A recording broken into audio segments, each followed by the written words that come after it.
Hello there, this is Fiona, host and main GM for What Am I Rolling, a twice-monthly RPG one-shot podcast.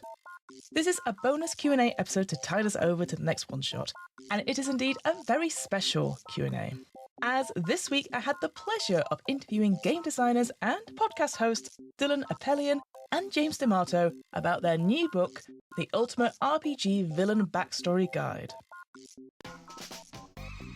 If you have been a part of the TTRPG community for any amount of time, you will have no doubt come across both James and Dillin's work. James is the author of the Ultimate RPG series, the co-founder of the One Shot Podcast Network, and the host of Campaign Skyjacks. Dillin is a game designer and actual play creator. They are the host of the One Shot Podcast, one half of the Dorkspawn podcast, and can be heard on the Atomless, Unpreparedcasters, and My First Dungeon podcasts. Between them, James and Dillin are truly the experts in running an RPG within a single session. James and Dillin developed this book to help GMs and players create compelling villains and antiheroes for their stories. This guide delves into the art of villain creation and offers innovative strategies to develop characters that drive the narrative forward. It was an absolute delight to interview Dillin and James about their book and about their thoughts on telling collaborative stories. They are two individuals that I look up to in the RPG field, and the One Shot podcast was one of the initial shows which started my interest in role-playing games. Ultimately, it led me to starting this podcast. The Ultimate RPG Villain Backstory Guide is now available in all good bookshops, so if you like what you hear, go ahead and grab yourself a copy. I'll put a link to both James and Dillin's work, and all the relevant links are in this episode's show notes. So, my wonderful guests, I would love it if you could introduce yourselves to our listeners. Who are you, and what is it that you do, my friends? My name is Dillin Apelyan. My pronouns are your pronouns, so you can use those for me when you're talking about how awesome this episode was and how good our book is. I am a tabletop RPG designer. I am also an actual play performer and podcaster. Hello, heroes. I am James D'Amato, pronouns he, him. I am an author, game designer, and you probably recognize my voice from podcasting on this very network. I am, physical description, because I remember that this time, a mediocre white man with the coolest glasses and watch you've ever seen in your goddamn life. Mm-hmm. Yes, all of our actual audio listeners really appreciate that, James.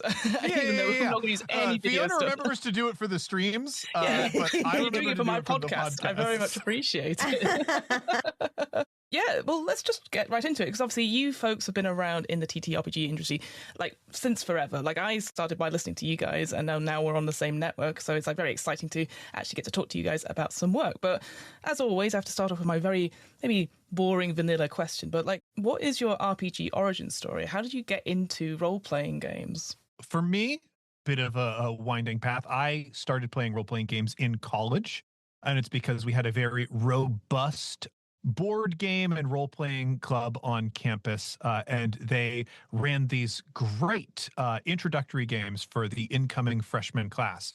And I was at, like, sort of the sign-up tables with all the clubs on campus. I saw that and I was like, I'm not doing that because I'm nerdy enough. I've already got enough counting against me. If I add role-playing games, I will destroy myself. But some buddies of mine signed up for it. And then a person that I had a crush on signed up for it. And I begged one of my buddies to leave his slot so that I could get into the game and get to know that person. Mm-hmm. And I ended up falling in love with role-playing games. Ah, there you go. Do you remember what game it was, James? Oh, it was Dungeons & Dragons 3.5. Oh, there you go. Right. What about yourself, Dillin? I started in, like, late high school. I had heard of Dungeons and Dragons, but I thought that it was the same kind of game as Magic the Gathering. I had gotten those two, like, sort of mixed up, and I knew I didn't like Magic the Gathering even back then. So I had written it entirely off. And so I started playing Vampire the Masquerade with a bunch of goth kids, because I was a little goth adjacent in high school. and loved it. Got super into that whole like World of Darkness series of games for high school and college and a little bit of after, and then learned that D&D was a similar kind of game and gave it a shot as well eventually. Gave it a chance, I guess. Yeah. Yeah, and got super into it to the point where I started to run games at conventions. That became a big thing for me. I was a big convention goer. And then I started to get so into that I started to run the gaming floor at a big con up in the Northeast. And when that fell apart because that con got big canceled, and so we never got to do that again. I miss doing that so much, is sort of where I started to look online for what else there was. And that's how I fell down the bigger rabbit hole of it all. Amazing. So like both of you throughout your sort of careers have been doing lots of different RPGs. What would you say is like a genre that hits you the most, that you'd love to go back to it? Or is it just like new system, new week, let's go? Like, is there like a particular one, like a genre that you go always back to at all? Interesting. I have noticed that our Western episodes in my run of One Shot are pretty good. And I think it's because, generally speaking, I don't like Western as a genre or setting very much.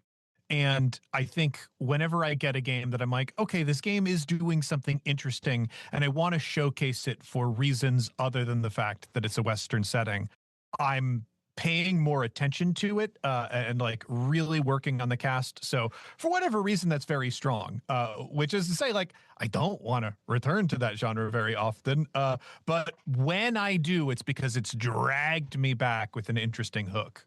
So it's a weird answer to that question because it's specifically against what you asked. No, I like that. I always, sometimes I'm like, oh, I don't know if I'd play this game. And then I go into it and go, I actually love the system and what it does and everything like that, but I wouldn't pick it naturally as a sort of jumping off point. Like, I'm just like, oh, I'm not into that. Like, certainly I've got to that point now with high fantasy. I'm like, no, I'm good. But then if there's a good system out there, I'm like, oh, I go straight back into it and I love it. Yeah. I don't actually think that there is a genre I go back to repeatedly often.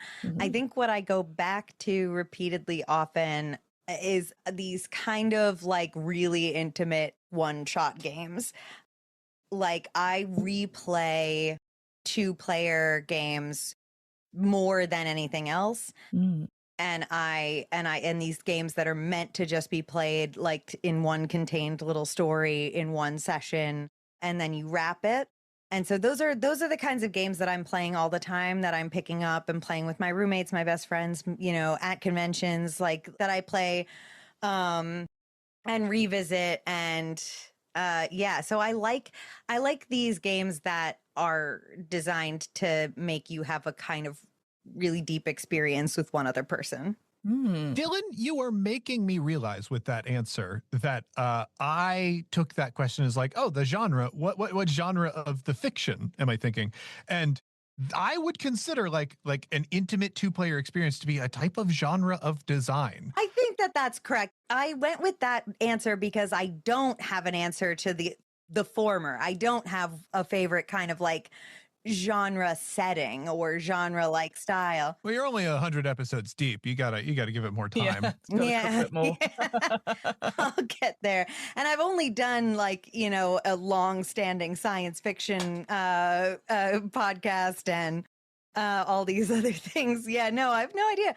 I don't feel particularly attached to one genre over another in like the traditional terms, but it's that like intimate, deep storytelling that I like. Yeah, no, I agree with that. Like, it's nice because then, it's that sort of, oh, that was so cool, you had to be there. But then if you play it with somebody else, it's like, that's a completely, that you never know where a game's going to go, but you always know, like, here are the prompts or here are the rules.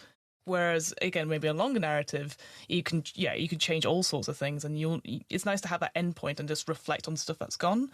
Yeah, I really like that. And like you said, playing it with different people, playing it with best friends or people you meet at a convention, that's just like, we've got this 3 hours to do a story. What can we make out of it? It's really cool. Yeah, it rules. If the game is structuring itself towards that experience, like I think you can play a lot of the games that, like with the D&D 3.5, the game that I have not returned to since college.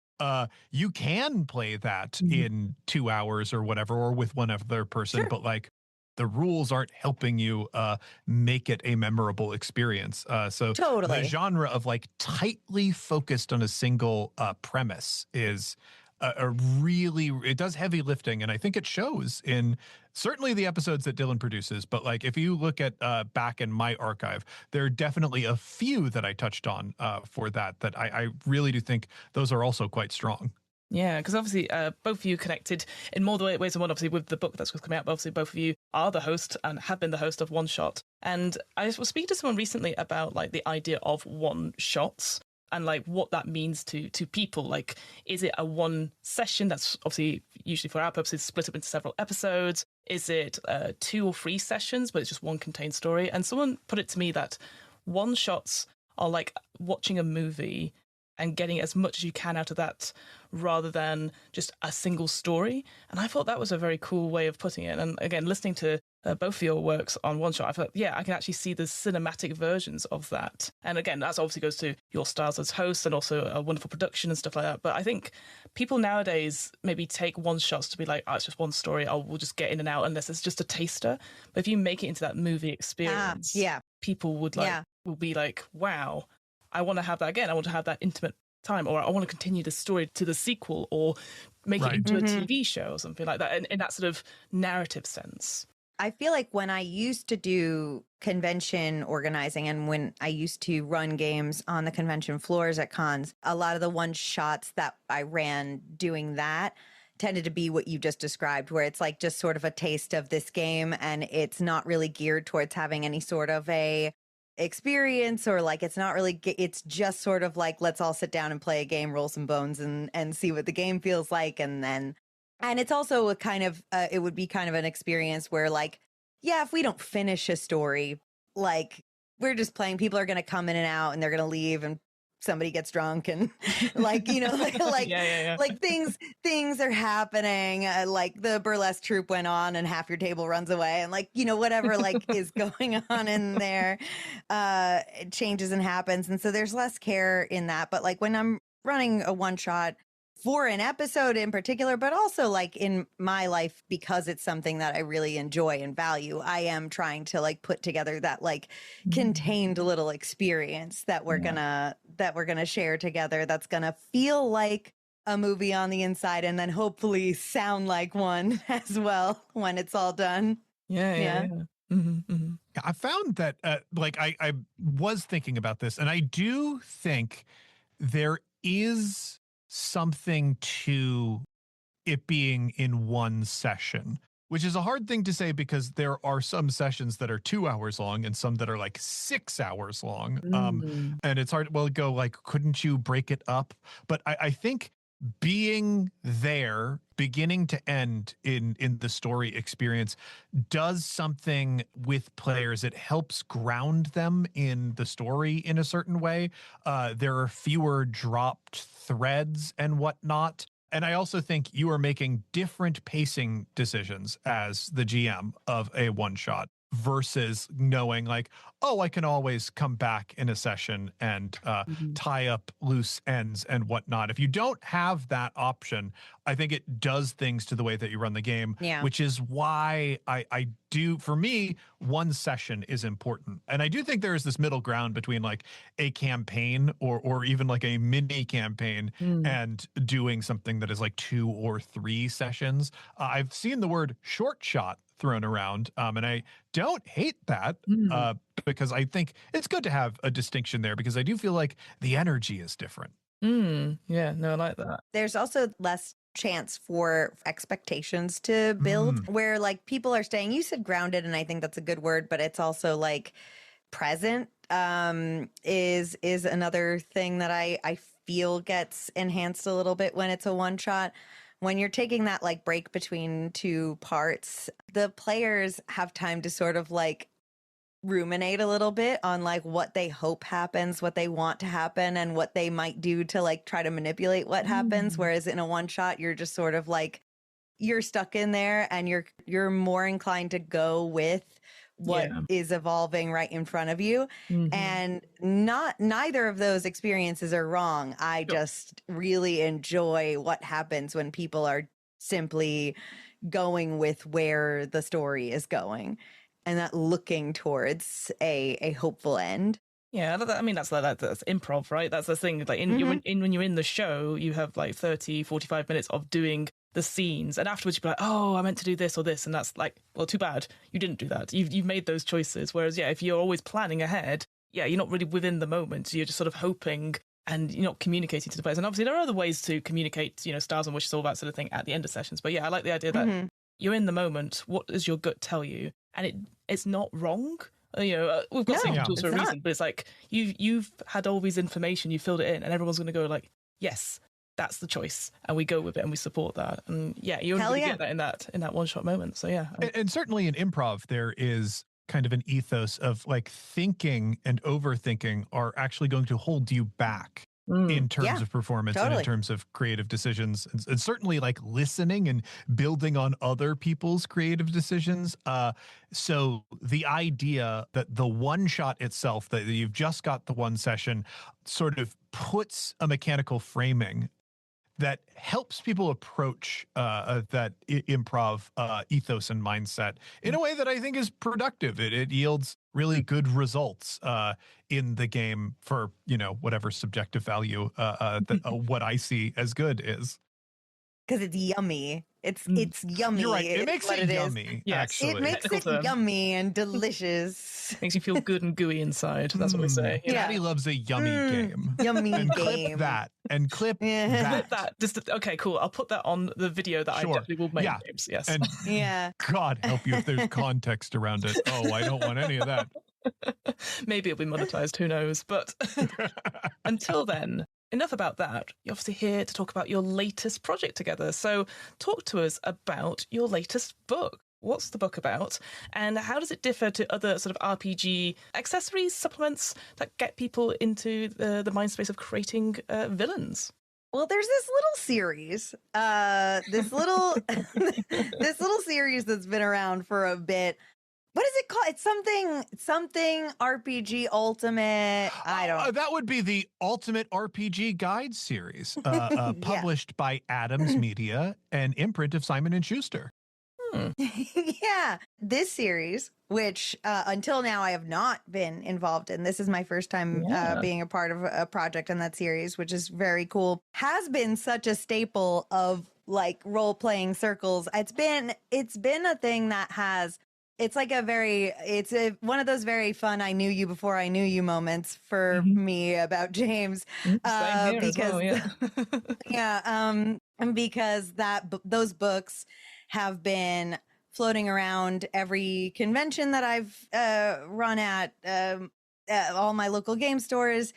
They've been borrowed to and from my own bookshelf by different friends, and then like I guess it was it might be maybe about 3 years ago I got to run a game on One Shot. This was far before there was a host audition or anything like that. And I remember when I did that, a Discord server that I was in, I was like, hey guys, check this out. I was just on an episode of this. And a bunch of people were like, wait, that's the show by the guy that writes these books. And I was like, yeah.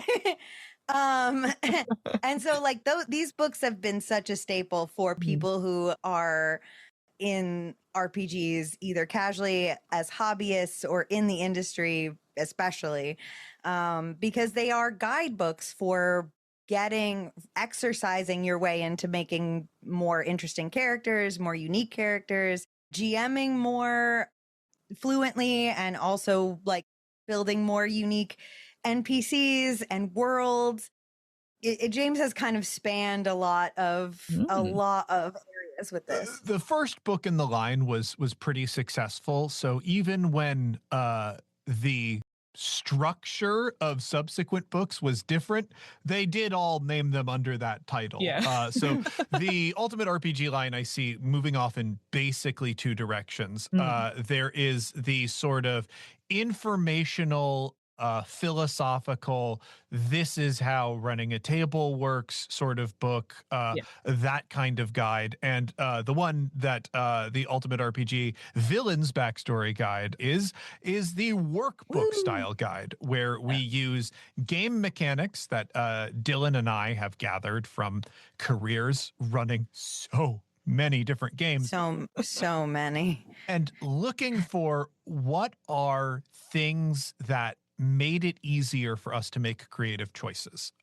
So that doing like a couple things, part of it is definitely to help you just like exercise your creativity, reframe creative choices that you're making, helping you consider things that you might not consider without a book. There is also certainly in the original backstory guide, and it's a thing that I still think of, there is something about character creation that to some people is their favorite part of playing games. They love building a character, and whether or not they take that character to the table is kind of immaterial. And I think about those people often because one of those people was a very close friend for a very long time. And I was like, I want a resource for this person who, you know, maybe you're flirting with the idea of playing role-playing games. Maybe you do get to play, but it's very rare and precious that you do. And you want something to spend your time with around a game that is not the game itself. And these days we do have solo role-playing as a beautiful, robust field, but this is like kind of a mini version of that, where you can think about a character that you have or that you want to play one day, and you can reframe it through these exercises that are games unto themselves. So you can do all of that prep work for either GMing or playing in a way that is also fun and easy. I spent about 3 years exclusively running Elise Resendez's Session Zero system at conventions, which is just like a very, very quick character creator world builder that's very good.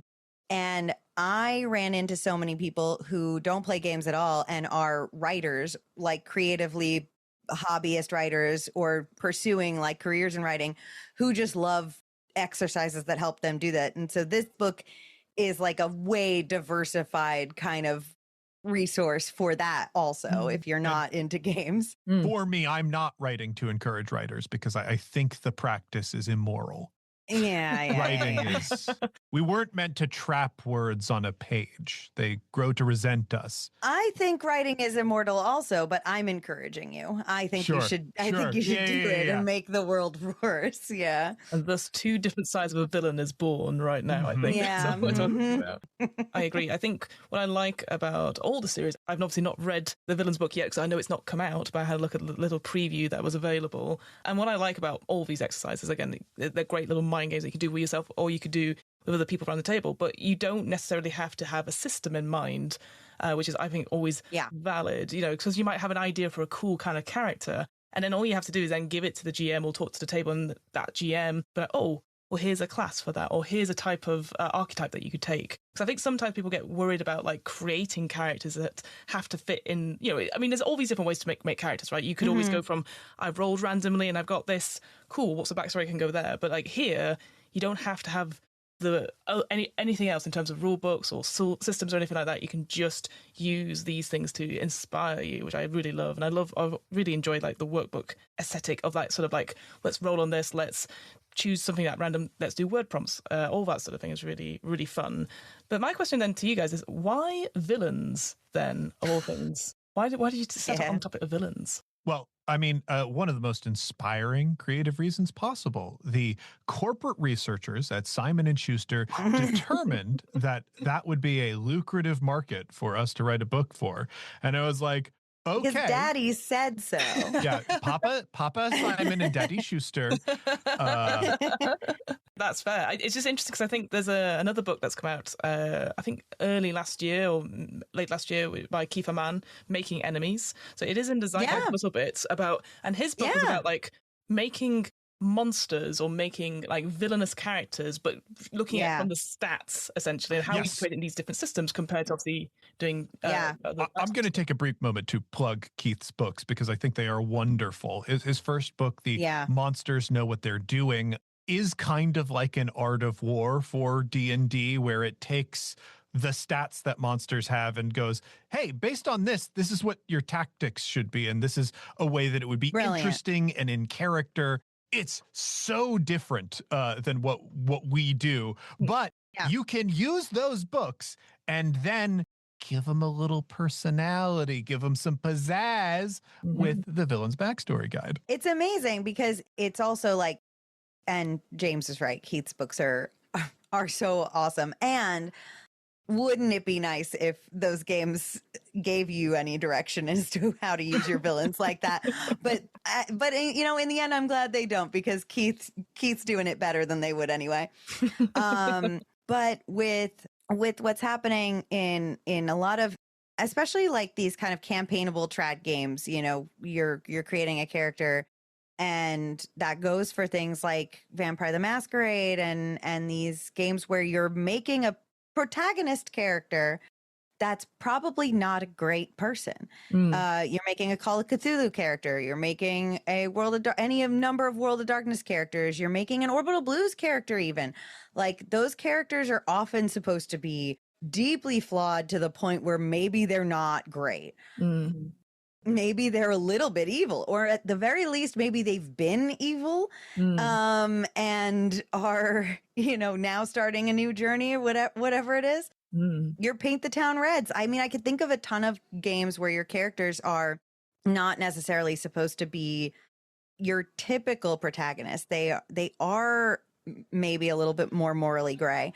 And so this book, while a lot of the exercises do have ways where you could make a proper antagonistic villain, a lot of them are helping you to make kind of like these complicated, morally gray characters that could be a villain, or it could be a sympathetic villain, or could be a protagonist that you might actually bring to the table in a game that has a deeply upsetting backstory that maybe they have not been a good person and maybe still aren't. And so I think that in kind of drawing back to how we started this conversation, a lot of these games that I play that I really love the most, where you are having these like kind of deep and intimate experiences playing a story, you're not playing a good person. You're not playing like the hero, or like at least not the hero in a very simple, you know, on its face kind of way.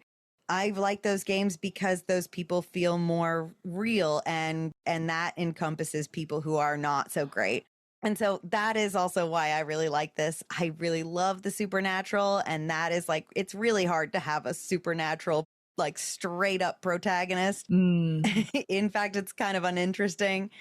And so I love those kinds of stories. So I was really excited to get to write and help create games that would make all of these really vivid, interesting, and unique shit people. Yeah, very shitty people. Shit people. One of the things that I think about in terms of what we were trying to do is, I like the idea of some of these exercises handing you as a GM or as a player, your group, a bunch of toys to play with. One of the cool ones that we put in that supernatural section is for characters that like need to feed or whatever, like have to go out and find a victim to kill. It's just like a very quick rolling mini game for like, this is how the most recent like slaying went. And as the GM, you know, you can use that and be like, okay, I left some evidence behind. I like got in a fight, and that is something that I can put into the system so my hunters or whatever see it. Or, you know, as a player, it can be like, well, you know, I took a risk. Like, I kind of want to play with this story because I think it like adds a nice wrench to what's happening currently. And some of those results are like emotional hooks of like, oh yeah, this went poorly because like you remembered someone that you cared about, or this person like expressed something to you that surprised you. And all of that is, to me, a little treat that comes to the table. It's very much like when I take a look at a monster manual or whatever, and I scroll down to their abilities and I see like a lot of fun things to do. I go, ooh, this is a cool lever. And all of those backstory things are adding pathos. They are making the characters more complex, or like even in situations where they're not necessarily more complex, it is like, it is more enjoyable to hear about the evils that they steward over the world. I think of one of the sections of the book we called the opulent section. It is for villains who are evil because they are wealthy, and they are so wealthy that it is impossible for them to not be evil. And one of our exercises is defining their holdings, and kind of the deeper you get down on that, it's like, oh, just having this causes harm to the world in like a large or small way. It doesn't make the villain more sympathetic, but it's like, yeah, I know he owns a car that is like radioactive. And so everywhere he goes, there's just like low level radiation being spread around his neighborhood. Like that is stupid and fun. It's a little neat toy to play with, and like you can put it in front of your players and like, great, now we know how we can track this guy because we can take a Geiger counter and find out where he's been, you know? Yeah, something that's trackable, traceable about it. And yeah, a big sort of visual clue that, again, you said they can be tracked, but also be like, God, this guy must not care about anyone if he wants the car over. Right. All that sort of thing. And yeah, exactly. You guys talking about, as you mentioned, it is obviously for GMs to use it for their enemies to go against the players, but then to use it for players coming up with protagonists. What it made me think of, which is again maybe a game that I wouldn't have necessarily paired with this, but Stew Pot that came out last year, where you are playing retired adventurers and you're doing little mini games about like owning a pub or a tavern. But obviously you've retired for various reasons. And what if you are a retired villainous character, or you've done some bad deeds on that? And that's the sort of thing where I'm like, that would be such a cool, very different story to like, I retired because I got shot in the knee by an arrow. But it's like, no, I'm trying to go on this redemption arc, you know? What's your average kill count for a level 20 D&D character? Oh, like, God, yeah. Like, are those characters good at the end, do we think? Are they like... I don't know. So, I mean, it is fun to make your PCs and your player characters a little bit evil. So you've kind of mentioned some examples of kinds of prompts and exercises that you can do. Is there a particular one that you guys really enjoyed writing, or one that you struggled to come up with at all? Which I know is a very weird question, but like, you know, do you have like these 5 types? You sort of mentioned the supernatural, the opulent, believers, leaders, and outlaw. Are the other kinds? Was there like prompts for those ones that were a bit more tricky to come up with, or was it just a general sort of thing of like going through the process and developing stuff? I had a lot of fun and spent a lot of time building in the supernatural section of this book. That there's a lot of Dillin in that section, because that's just what I found the yummiest, and so that's where I started working. There's a bit of like a section that I did that was an exercise kind of exploring like the time before your luck ran out kind of a thing for a supernatural villain. Like all these times you tried to dabble in mortal things and how long you were able to do it before you fucked up and you ruined people's lives and all the different ways that could happen. And I, doing that one, that was one that started, it was tough because it started as like a kind of what was going to be a little exercise and then became, I think, the longest one I wrote in that section. And it is the most fun. I am obsessed with it. I played it like 3 or 4 times with my roommate and made some deeply weird and sad villains in that. Yeah, I have to say I was so happy to have Dillin be there, because like when we were laying out the sections and we got to the supernatural section, Dylan's like, oh, that's mine. I will write basically that whole section.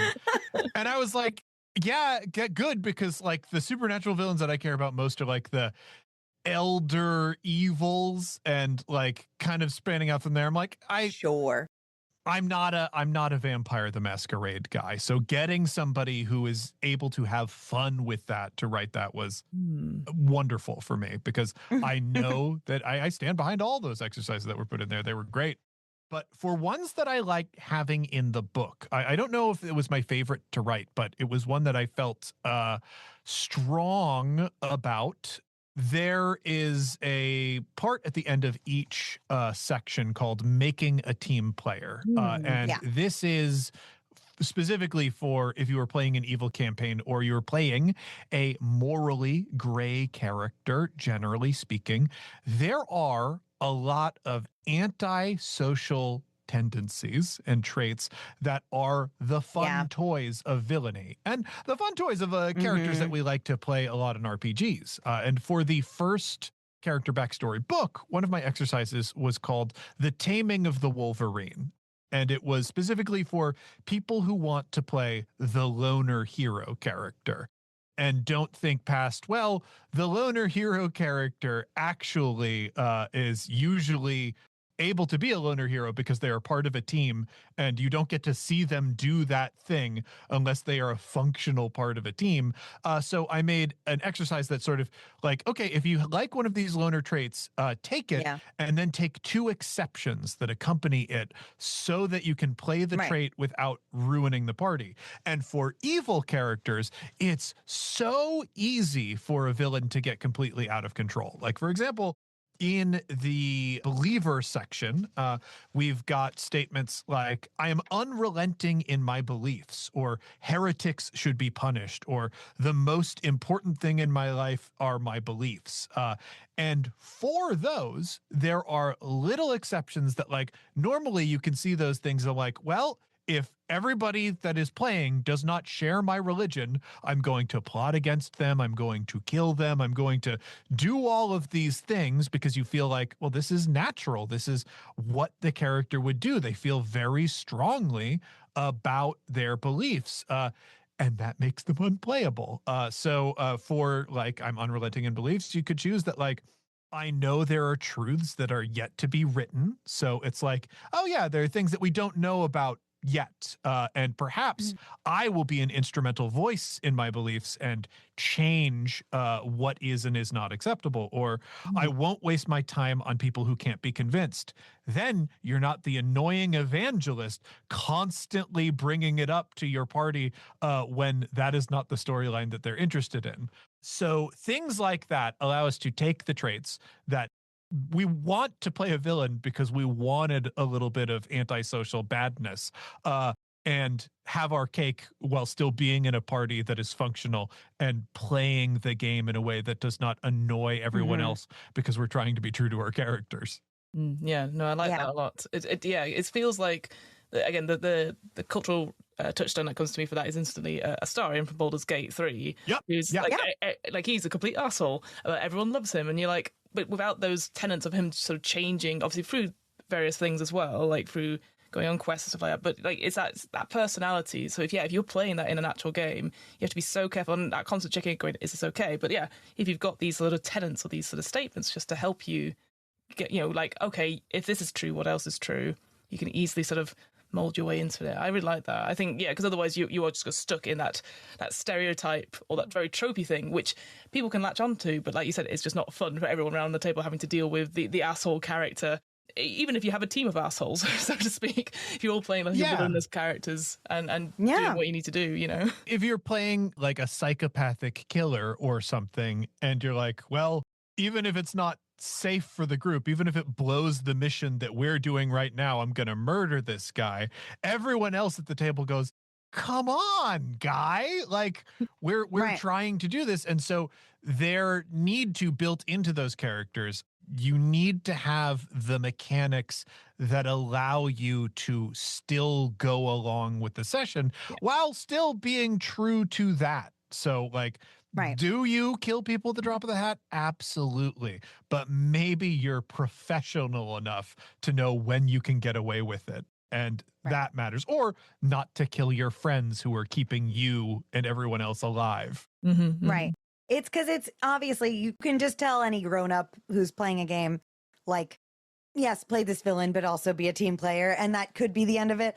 But it is more fun to have connective tissue that draws like the traits of the villain to the actual party and the dynamics at play, and gives it a story-based reason for them to do so. Yeah. Which is and James is right. That's like a really good part of each section, I think. Do you guys have a favorite villain, like either in fiction or in media at all, that you think of? Like, I know obviously in each of these chapters you have examples of the types, but is there one that you always think of when you hear the word villain? Oh my God. I know there's so many of them, but I have so many. I love an evil guy so bad. And I've just been rewatching with one of my roommates who's not seen it before. I've been rewatching True Blood, and man, Eric Northman is a son of a bitch. That man is such a son of a bitch, and he's so sexy. And like and the thing is, he's so evil. If you think for even 10 seconds about like 3 of the things he's done, you're like, wow, what a piece of shit. We should shoot him dead. But then you're watching the show and you're like, he's so sexy. Like, it's crazy what he does to your mind. It's unbelievable. You're like, yeah, hook up with Sookie. Hook up with her. It's cool. We're cool with it. Doesn't matter that you tortured those people. We don't care. Like, it's and that's what a good, like, interesting, compelling villain can do. It can set your mind in two and create this like weird, uncomfortable dichotomy between loving them and hating them, and it's a delicious, isn't it? It's delicious. Yummy. It's yummy. Yeah. I like villains that have some conviction behind the villainy itself. When people tell me like, oh yeah, the best villains have to think they're right, I don't think that's true at all. I actually, I come from the world of comic books in my sense of what makes a good villain. I love your Lex Luthors. I love your Jokers, because it's like, no, they don't think they're doing the right thing. In many cases, they are doing something that they know is wrong, specifically because it is wrong. It is this like, why climb a mountain because it is there? Why are you building a laser and putting it on the moon? And it's like, well, to piss off Superman, you know, like that is a type of villainy that I like, because it fills the world around them with interesting obstacles and challenges, and you can't talk them down. You have to overcome them. You have to defeat them. There is no simple emotional closure you could give them, and you might be able to do that. Like, you could perhaps give Lex Luthor like a, you know, people are finally recognizing your talent and whatever. You've teamed up with Superman. You've saved the day. He is tomorrow going to wake up and build a new robot to fight Superman, because that's who he is. And that's great. No, I love that. He's going to steal 40 cakes, and that's awful.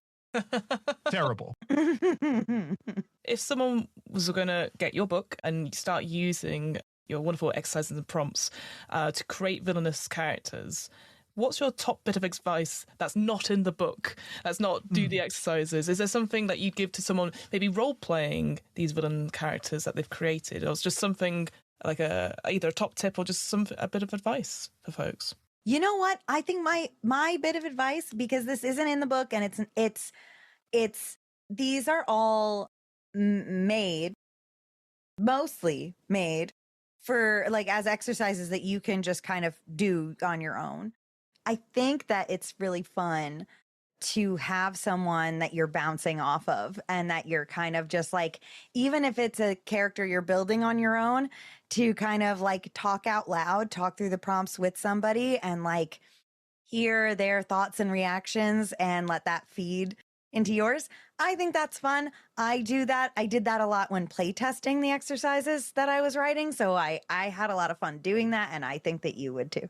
And I'll say these are absolutely meant to be taken a la carte. Like, you don't need to silo. If you are playing like an evil priest, you know, of like a cult or whatever, you don't need to just stay in the believer section. You can also go to the supernatural section. Like maybe there is this kind of complicated elemental evil style that accompanies your evil priesthood, or you can pop over to the leader section and be like, yeah, part of my priest's thing is that he's like leading a community, and some of the complexities of what he's doing go along with that. So really get in there to mix and match. Those sections are they're there to be like, we're pretty sure that this is going to be relevant to a type of villain whose most important thing is that they are deriving power or doing things that are wrong through belief or through breaking laws.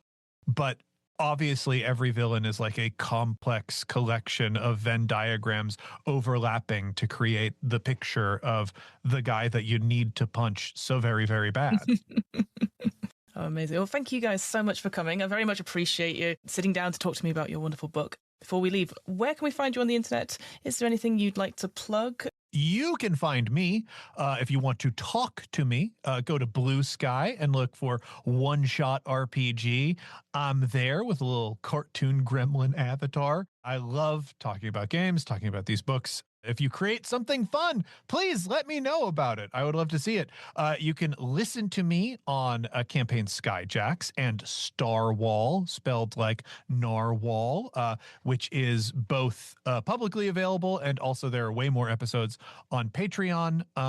And finally, Cosmic Century Nights is coming out, should be coming out like the second quarter of this year, I think probably around Gen Con. There are a lot of things in that game that are kind of inspired by my work on the backstory books and whatnot. So a big part of that game is tying in these world building and character building exercises to just how you set up and play the game. And I think you would like it if you like this. And you can find me, if you want to talk to me, my address is 444. You can No. You can, if you want to talk to me, you can find me all over the internet. I'm everywhere and I'm always online. It's terrible sickness. But I love talking about games. I love making games. You can find all my games on superdillin.itch.io. If they're not directly hosted there, you can find links to where you can get them. Hunter Hunted is on like Tabletop Bookshelf and many other lovely places. And you can listen to the One Shot podcast, where you can hear me play a lot of different games. Many of them designed specifically to make one-shots, these little contained experiences with just the most beautiful people in the world who agree to play games with me all the time. I'm the luckiest creature on planet Earth, and you should absolutely listen to what we're doing. You should also check out Kings of Mahat, a Fallout short shot, I think we'll call it. 6 episodes. I play Mrs. Trimbley, a caretaker robot in the apocalyptic New York City. And it's one of the best things I think I've ever done. Oh, you've got a new RPG coming out, haven't you, Dillin? Well, it just funded. It's going to come out in the summertime. So it's a little bit early for that. But yes. And if you didn't support Dillin during the funding, we don't want you to play it. We do want you to play it, is the thing. They don't deserve it. We want you to play it, is the thing. So if you do play it, it's a fun subversive act that you're doing. Yeah, there you go. It's called All's Fair, and it's a 2-player erotic RPG about wanting each other so bad that you save the world about it. And it is for 2 players, and it is designed to be a one-shot, and it is about creating a deeply intimate experience with one other person. Wow. There you go. It all comes together. But yeah, that game won't be coming out till I think the summertime. So just just look out for that. Amazing. Well, thank you guys so much. And thank you guys also for listening. We're back next time with another episode of WAIR. Until then, stay safe and we'll see you next time. Goodbye. Bye-bye. Bye. I'm hoping to do more of these special Q&A bonus episodes in future, including Q&As on the one-shots we've run here at What Am I Rolling?